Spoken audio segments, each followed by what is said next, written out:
class 10. We have already started with chapter 7b, and in the previous video lesson we have covered natural vibration and damped vibration. Okay.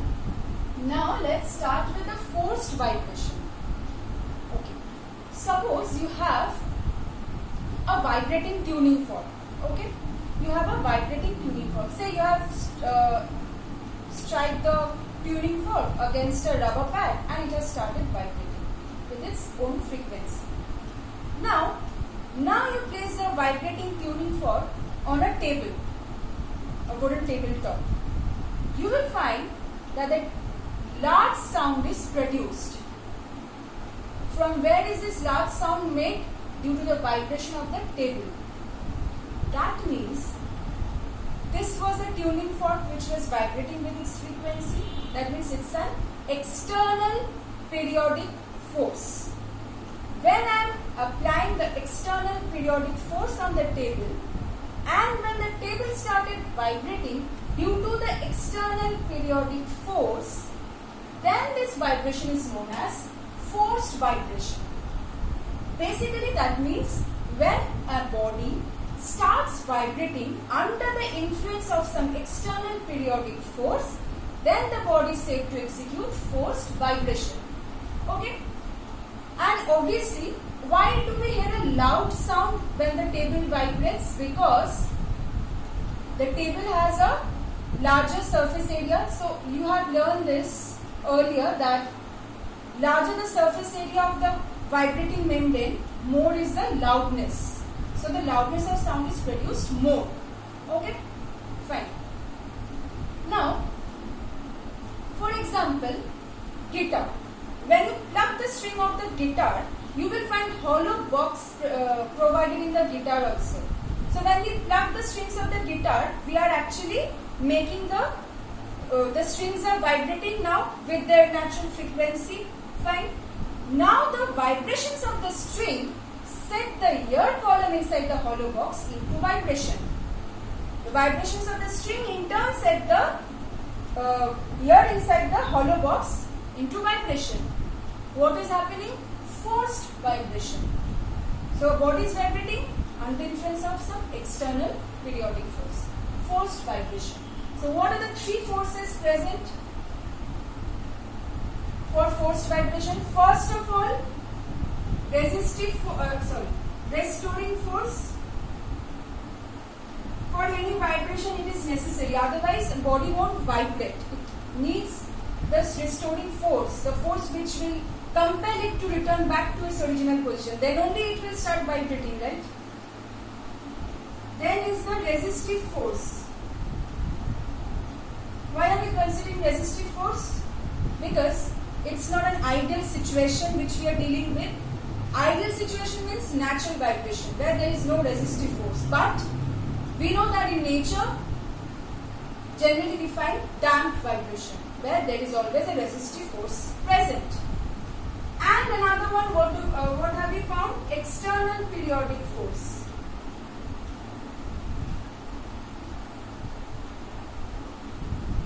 It is due to this vibration, forced vibration is occurring. Okay? Now, when the frequency, say, this is external periodic force and this is a body.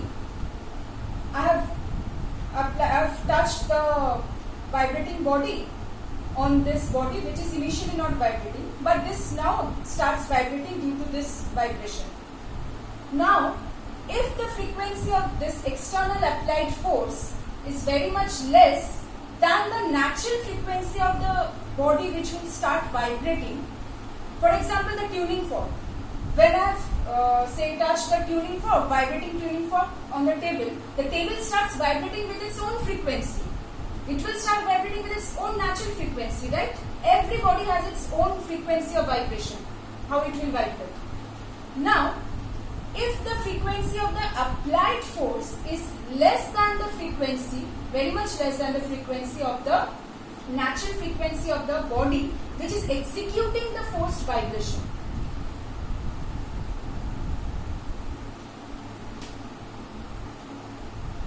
the frequency of the external applied force it is less than the natural frequency of the body executing forced vibration, then the body which will vibrate, that will vibrate with very small amplitude. Okay, but if this is equal to this, if the frequency of the external applied force becomes equal to the natural frequency of the body which is executing the forced vibration, say in any case the frequency of the tuning fork becomes same as the natural frequency of the table, then the body which is executing forced vibration, under this case when it is equal, then the body will start vibrating with greater amplitude.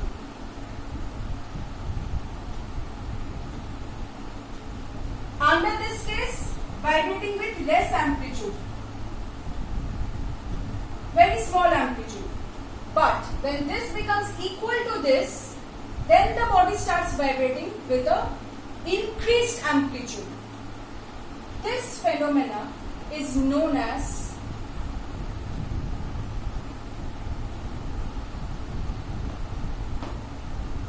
resonance. So resonance is nothing but a special case of forced vibration.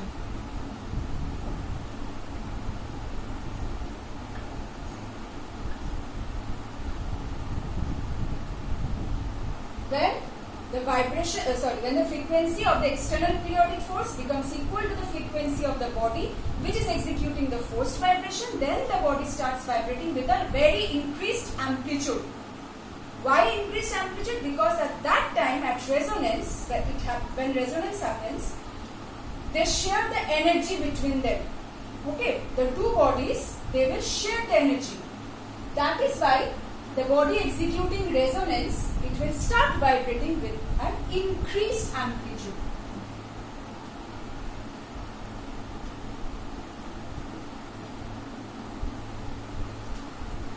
Okay, let's see example.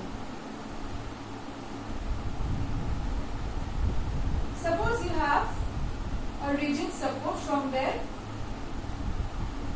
pendulum A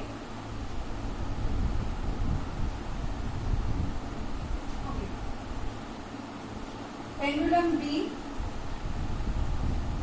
pendulum C,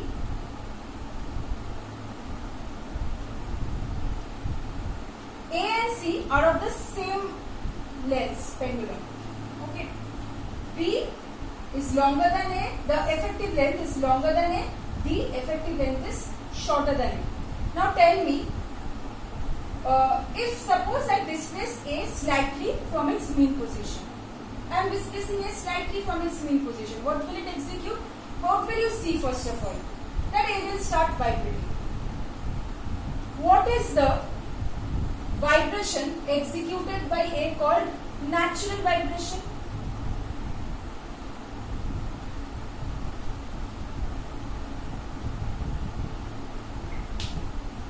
Again, you will see that when A is vibrating, B, C, D are also set into vibration. That means, what is this called? Vibration under the influence of some external periodic force. What is a vibration? Forced vibration.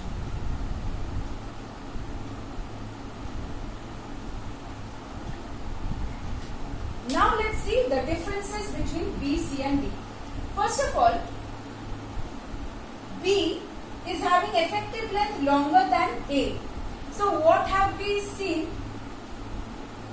For pendulum 1 by 2 pi root over G by L, that means F is inversely proportional to the, so if effective length is more, that means its frequency is less than that of A. The effective length is less, that means frequency is more than that of A. Okay, that means B and D are of different natural frequencies. Okay, that means B and D will vibrate. They are set into vibration but will vibrate with small amplitudes because they are simply executing forced vibration. As their natural frequencies of vibration are different than the frequency of the applied force, so vibrating with small amplitude. But for C, so B and D done, forced vibration. What about C? They are of the same length, and identical pendulums. That means same length. So obviously that means their natural frequencies are same. A has the same frequency, natural frequency as C. What is the case now? The C will start vibrating with a natural frequency which is equal to the natural frequency of the external periodic force. What is the case called? Resonance. That means C will start vibrating now with a larger or increased amplitude. And we will notice that when C is actually vibrating with larger amplitude, A is vibrating with less amplitude. When A is vibrating with greater amplitude, C with less amplitude. Basically, why is it happening? Remember, exchange of energy between the two bodies which are in resonance. Okay? See this one. We have seen that at resonance, amplitude is increased. That means if amplitude is increased, that means the sound energy is produced more now. That means you will be able to hear a loud sound at resonance, right? Two identical tuning forks, A and B, kept on, say, wooden boxes. Okay. In our book it's given with the help of music box or whatever, but it's true for any wooden boxes also. Okay. And this hollow wooden box. Fine. Now, suppose you have set A into vibration. Say for example, you have you strike the tuning fork A on a rubber pad. You will see that it will start vibrating. Now you place it on this box. When you place it on the box, the vibrations of the tuning fork will set this box into vibration, and also the ear inside the box into vibration. You will be able to hear loud sound. This time, this is due to which case? When the ear inside the box is vibrating, larger surface area, so more is the surface area of the vibrating membrane, more is the loudness of sound.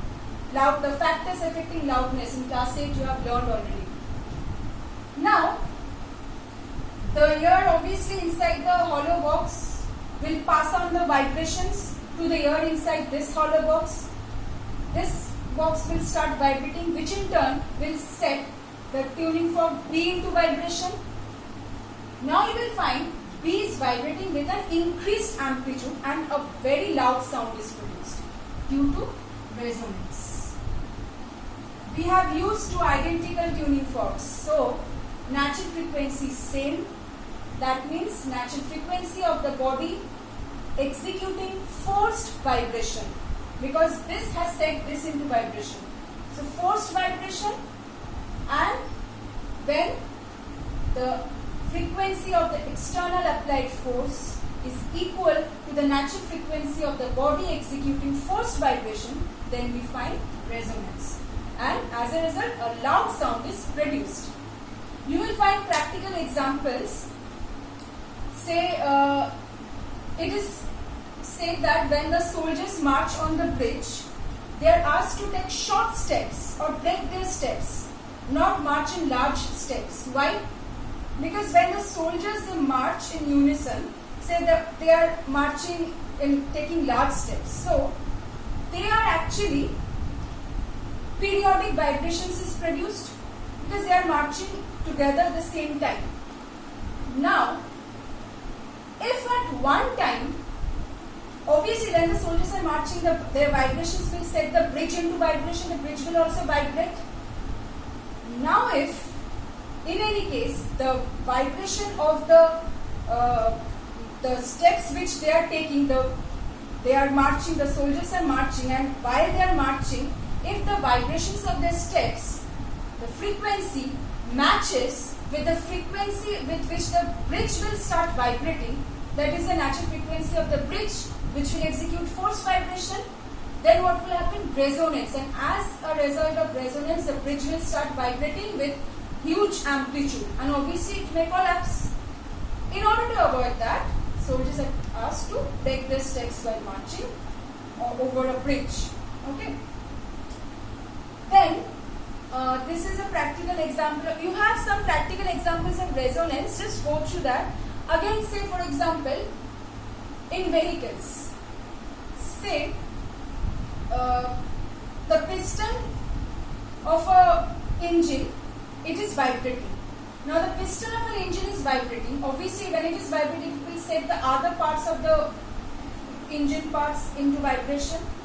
Now this frequency of vibration, it depends on the speed. If at certain speed of the vehicle, this frequency matches with the frequency of the vibration of the other parts of the vehicle, that is the ones which are executing force vibration, then what will happen? They will start vibrating with a huge amplitude, and as a result you will find a rattling sound is produced. When a rattling sound is produced,